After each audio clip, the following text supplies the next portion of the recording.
C'è Alberto da Giussano con la spada levata al cielo, il richiamo all'indipendenza della Padania ed ancor più grande il riferimento all'Europa. Lo striscione grande Bobo, ma nessun cenno a Bossi. Anche da qui passa la rinascita del Carroccio che torna a congresso a 10 anni da quel federale che acclamò il Senatur.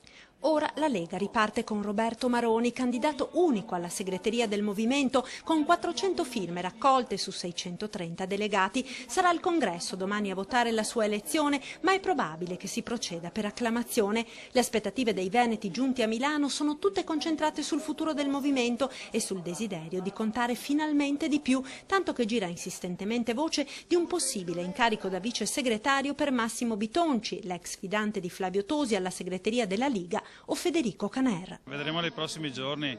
Adesso godiamoci il congresso, gli interventi dei nostri leader oggi e domani. Io spero che sia determinante soprattutto per quanto riguarda la svolta al movimento. La Liga Veneto è un movimento importante, è il primo movimento del Veneto, governiamo la regione e penso che c'è bisogno di più spazio.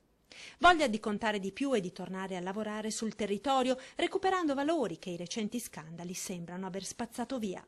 Era il tema dell'onestà e della trasparenza. Sapete chi l'ha preso?